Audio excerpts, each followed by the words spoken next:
Hello there, this is Hallucination Thoughts, and we're going to do something a little bit different today. We're doing the rig rundown, as discussed. So if anyone who follows me on Instagram, we're discussing the guitars, any equipment, pedals, amps, etc. that was used for making the album and all the singles and other tracks.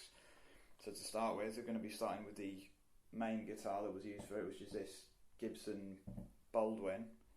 And I don't really know an awful lot about them. As far as I know, they're just cheapo Gibsons that are sort of designed for students, I guess. I couldn't really find anything about it online, but all I know is it sounds great, and it has that real sort of lo-fi garage rock sort of tone on it on both the pickups, but I mainly just use the bridge pickup because it just sounds a lot better for anyone who's interested in the tech side of it.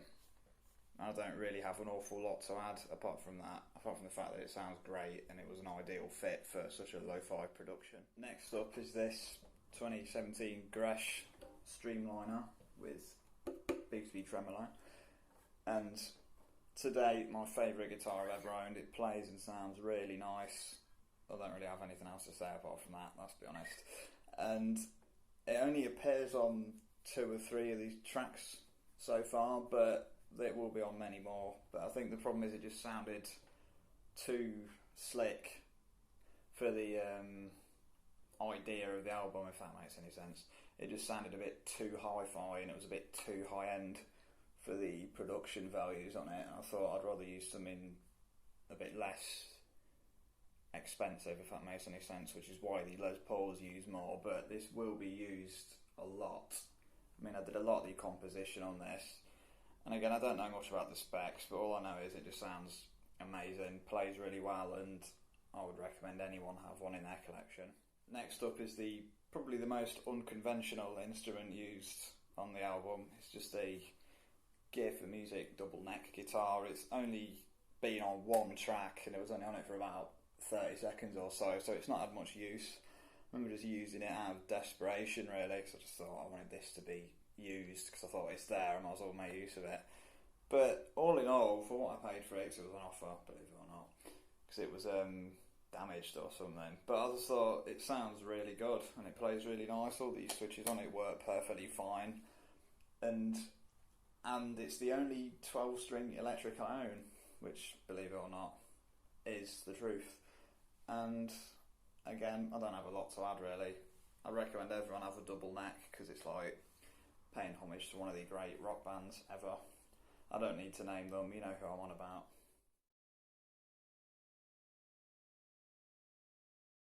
Next up is the only bass guitar used on anything that's been done actually. It's this Wesley. Again, I got this second hand, like most of the instruments I own. I don't buy them new generally. I think second hand ones are sort of a better bet in a way because you kind of know that they're probably set up well. I mean, that's not always true because I've bought some second hand that have been absolutely terrible, but a lot of the time second hand ones are better because they're a lot cheaper. But anyway, I think this is perfect really. The first bass guitar I owned, and it just sounds really fat, which is why I used it for pretty much everything. I do own another one, but that has not been used, so it will not be shown in this showcase. But other than that, it just plays and sounds amazing, so why wouldn't I use it? Next up, the acoustic guitars used. The first and main acoustic guitar is this Takamine. I don't know the model number, but all in all, it plays amazing. Really easy to play. It sounds, well, you can't really have a bad sounding acoustic guitar in my opinion, but this one just sounds really rich and really full. And it's got that real sort of, well, I don't know, I'm droning on a bit here. But I don't have a lot to say about it really. It's just, it plays and sounds amazing, and I'd recommend everyone own one. Takamine, they're really good for what you pay for them. Ideal for anyone really, not just beginners, experienced players and all. And I just think that everyone should own one, and it was perfect for recording with. The second and final acoustic guitar used for recording is this Epiphone EJ200, and again, just like the Takamine, it plays really well and it has a really big sound to it, which I like.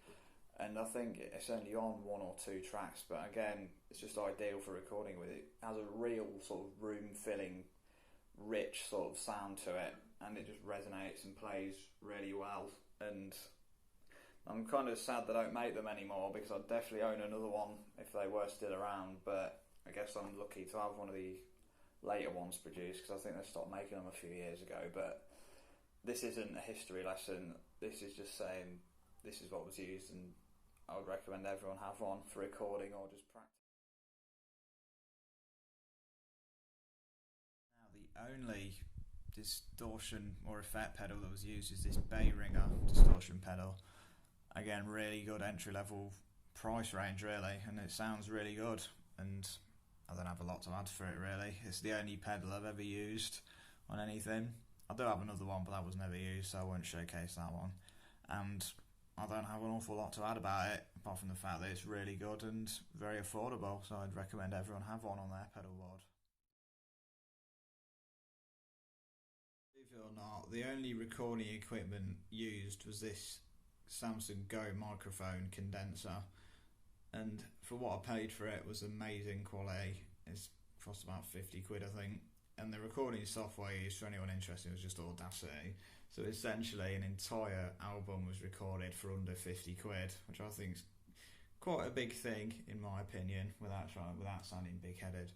But this was the only proper recording equipment used on the entire album, and for anyone who's interested, you can go online for, again, about 50 quid. So if you want to recreate the exact recordings, then go right ahead. I won't stop you.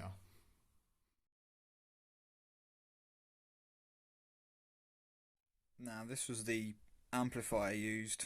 Well, the only guitar amplifier used is this Fender Champion 100 watt.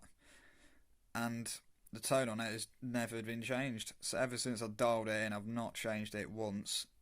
And admittedly, it is a 2-channel amp, so it has been used for distortion and clean tones.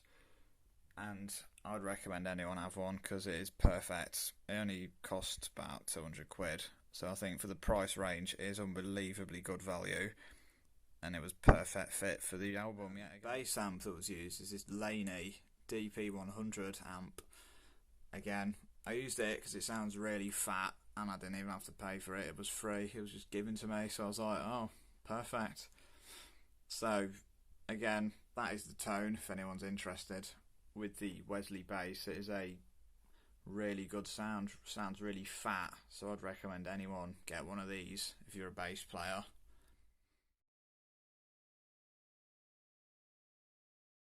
Percussion. It may seem unusual to not include a drum kit on rock music, but that has been done, and that's just have a reminder of what that sounds like.